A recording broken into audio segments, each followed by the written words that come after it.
Telugu young directors ఛానల్కి స్వాగతం సుస్వాగతం.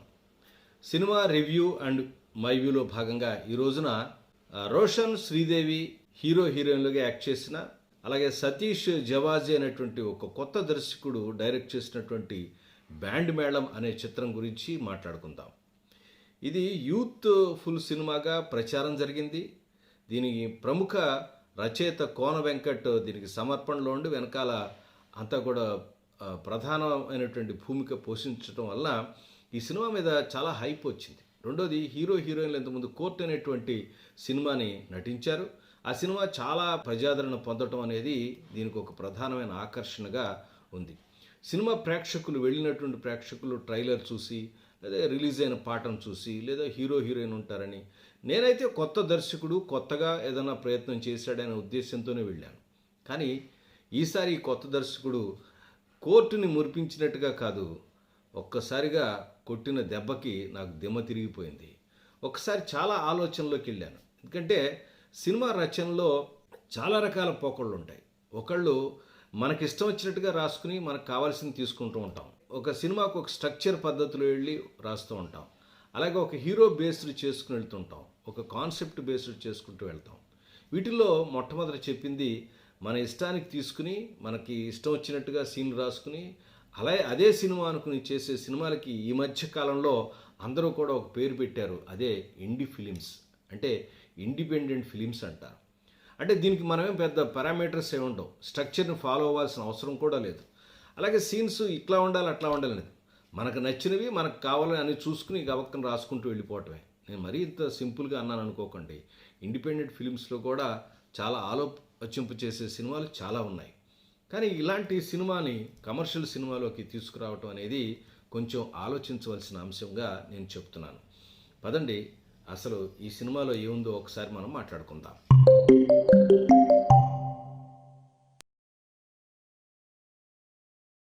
సినిమా కథని కనుక సింపుల్గా చెప్పుకున్నట్టయితే, గిరి అనే కుర్రాడు ఒక ఊర్లో చదువు సరిగ్గా వంట పట్టక హార్మోనికా, మన ఇండియన్ ఇన్స్ట్రుమెంట్ కాదండి, హార్మోనికా అని చిన్న ఇన్స్ట్రుమెంట్, అలాంటి ఇన్స్ట్రుమెంట్ పట్టుకుని తిరుగుతూ మ్యూజిక్ మీద చాలా ఇంట్రెస్ట్ ఉందని అలా అని ఇలా అని సొంత బ్యాండ్ వేసుకుని తిరుగుతూ ఉంటాడు.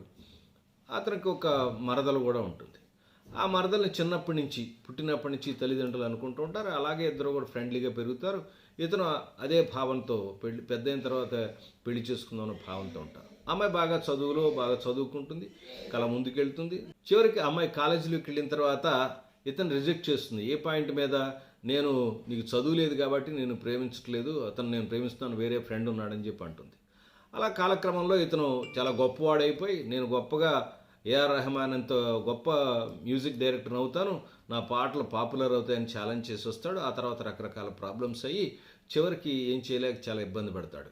ఈ సందర్భంలో ఆ అమ్మాయికి పెళ్లికి తండ్రి చేద్దామని ప్రయత్నం చేస్తాడు. అక్కడి నుంచి ఆ అమ్మాయి లేచిపోతుంది. ఇక్కడి నుంచి లేచిపోయింది అనే పాయింట్ ఆఫ్ వ్యూలో కథ దాదాపుగా ఒక 40 నిమిషాలు నడుస్తూ ఉంటుంది. ఇవే సీన్లు వస్తూ ఉంటాయి. ఆ తర్వాత ఆమె ఇతని జీవితానికి సహాయం చేసి లాస్ట్ 15 నిమిషాల్లో మనం జనరల్గా వచ్చే కొత్త సినిమాల్లో లాగానే ట్విస్ట్ చెప్పేస్తుంది ఆవిడ. నీ గురించే నేను లేచిపోయాను రాబాయ్, అసలు పాయింట్ కాదు ఇది, వాడెవడో ప్రేమించిన వాడు కాదు, అతను నాకు చాలా బెస్ట్ ఫ్రెండ్, వాడు ఆ రోజున కార్డు ఇవ్వడానికి వచ్చాడు నాయన అని చెప్పి సీక్రెట్ రివీల్ చేసి చివరికి ఇద్దరు కలవడంతో సినిమా అయిపోతుంది. ఇది కథ. చాలా పెద్ద కథలాగా, చాలా పెద్ద విషయంలాగా చెప్తుంది. ఇన్ని డీటెయిల్స్ చెప్తుంటే మీకే అనిపిస్తుంది కదా. సినిమా స్టార్టింగ్ నుంచి కూడా ఇదే ప్రాబ్లం. చిన్నపిల్లల ఎపిసోడ్లు, అనవసరమైన ఎపిసోడ్లు, కథకి సంబంధం లేని ఎపిసోడ్లు, కాన్సెప్ట్కి రిలేషన్ లేనటువంటి ఎపిసోడ్లు, అలాగే కాన్ఫ్లిక్ట్కి లేని ఎపిసోడ్లు కానీ, లేదా హీరో గోల్కి రిలేటెడ్ లేని ఎపిసోడ్లు కానీ ఎందుకు సినిమాకి పనికిరావు.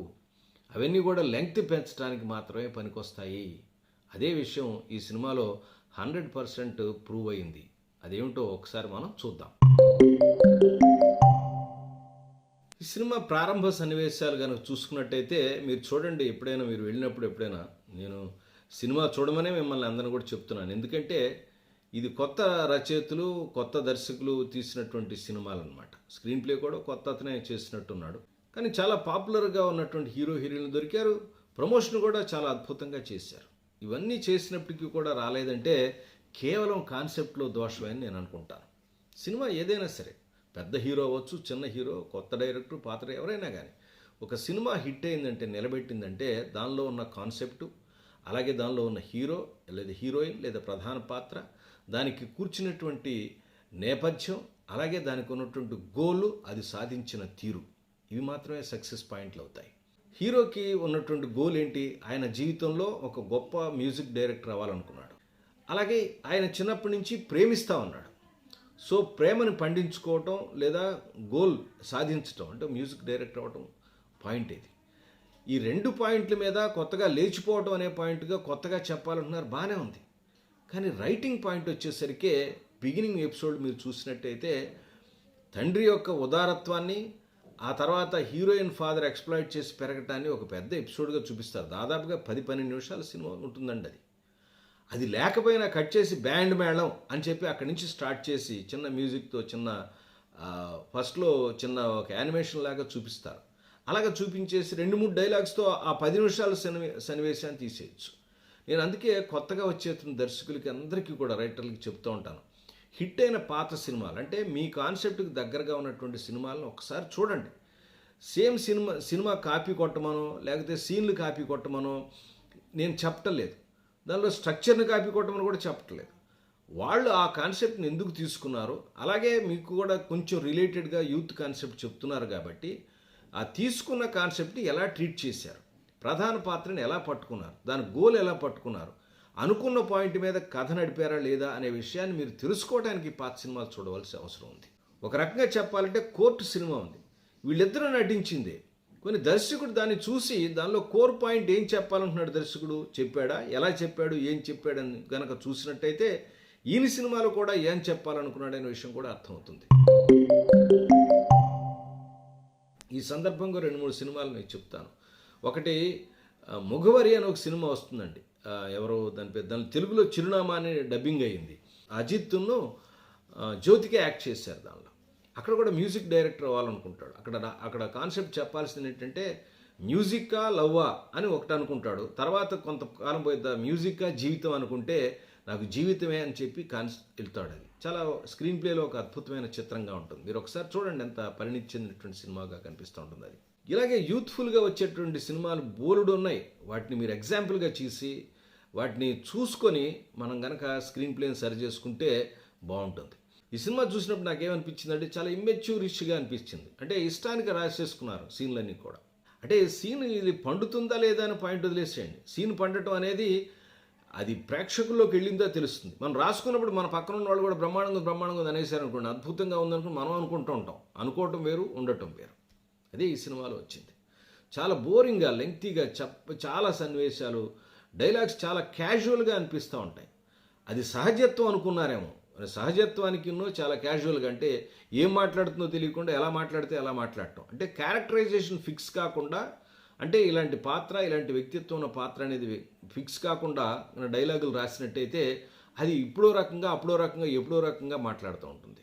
ఒకనొక సందర్భంలో హీరో కూడా మంచితనానికి కూడా హద్దు ఉండాలి. అతి మంచితనంగా తల్లిదండ్రులు ఉంటారు. సో దుర్మార్గుడు ఉంటే ఆయన మారుతాడు. అదంతా మామూలే, సినిమాలో వచ్చింది. కానీ హీరోయిన్ల యొక్క పాత్రల యొక్క చిత్రీకరణలోనే, వాటి రైటింగ్లోనే చాలా లోపం కనిపిస్తూ ఉంటుంది. అలాగే పక్కన ఉన్న సైడ్ కిక్ క్యారెక్టర్స్ కూడా. తర్వాత ఇంకొక పాయింట్ ఏంటంటే రిపిటేషన్స్, విపరీతమైన రిపిటేషన్స్ మనకి కనిపిస్తూ ఉంటాయి సీన్లో. కానీ చెప్పిందే చెప్పడం, కథ ఎక్కడికి జరుగుతూ ఉండదు. ఒకసారి విషయం అర్థమైపోయింది, లేచిపోయింది, ఎందుకు వెళ్ళిపోయింది, అక్కడి నుంచి ముందుకు వెళ్ళాలి, లేదా ఒకరెవరో సహాయం చేసి దాని నుంచి వెళ్ళాలి. ఒక చిన్న పాయింట్ పెట్టారు అక్కడ, ఎందుకు నువ్వు ఇట్లా సహాయం చేస్తున్నావు బాబు అని అడుగుతాడు హీరో. ఒక ఆయన హెల్ప్ చేస్తూ ఉంటాడు అతను. ఆయన చెప్పినటువంటి సన్నివేశం బాగుంది. ఎప్పుడైతే కాన్సెప్ట్ని పట్టుకుని సీన్స్ మనం ముందుకెళ్తూ ఉంటామో అప్పుడే స్క్రీన్ ప్లే ఇంట్రెస్టింగ్గా ఉంటుంది. అలా కాకుండా సీన్స్ నమ్ముకుని అట్లా పేర్చుకుంటూ వెళ్తే సీన్ల సమాహారంగానే అనిపిస్తుంది. ఇది ముఖ్యంగా తెలుసుకోవాల్సిన అంశం.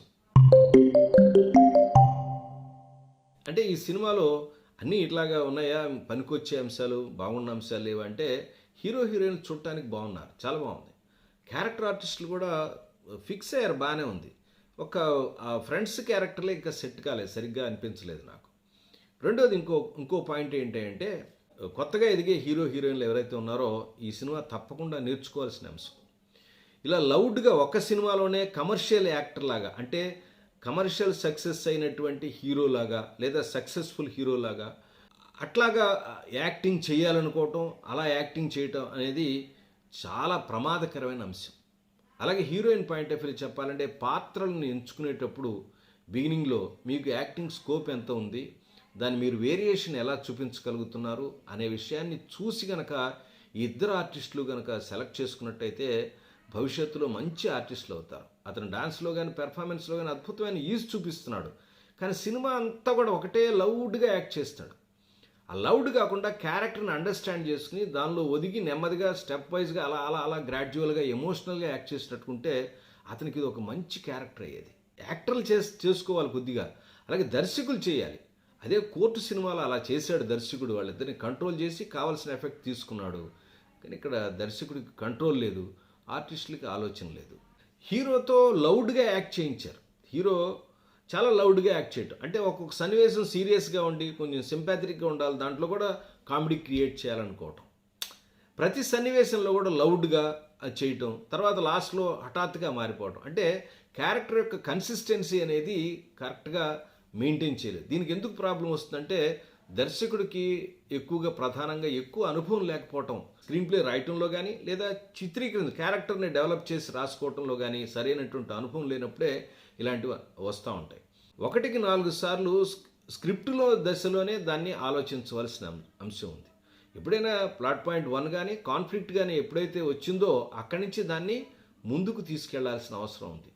కాన్ఫ్లిక్ట్ బాగా సెట్ చేయబోవటం ఒకటి, తర్వాత అనుకున్న పాయింట్ మీద కథను నడిపించకుండా రకరకాల సన్నివేశాలు తీసుకెళ్ళటం కూడా ఈ సినిమాకున్న ప్రధానమైన లోపంగా అనిపిస్తూ ఉంటుంది. బ్యాండ్ మేళం చాలా బాగా ఉండి అద్భుతమైనటువంటి మ్యూజిక్గా ఉంటుందనుకుంటే బ్యాండ్ బజాయించి ప్రేక్షకుల్ని థియేటర్లోంచి బయటికి పంపించేసింది. ఏ సినిమాకైనా ఒకటే, స్క్రీన్ ప్లే పేపర్ మీదే సినిమా తయారవుతుంది, తర్వాత అంతా ఎగ్జిక్యూషనే అంటాడు ఆల్ఫ్రెడ్ హిచ్కాక్. ఆయన అలాగే అనలేదు, కొంచెం మార్చి చెప్పాను. మీరు ఒక్కసారి వీలైతే ఈ సినిమా చూడండి. నేను చెప్పిన పాత సినిమాలు కూడా ఇంకేమైనా ఉంటే చూడటానికి ప్రయత్నించండి. ఈ సినిమా తప్పకుండా చూడండి. కొత్త వాళ్ళు చేసే మిస్టేక్స్ మనకు కూడా అర్థమవుతాయి. నేను చెప్పింది కరెక్టో కాదో మీరు కూడా సినిమా చూసి కామెంట్ చేయడానికి ప్రయత్నించండి.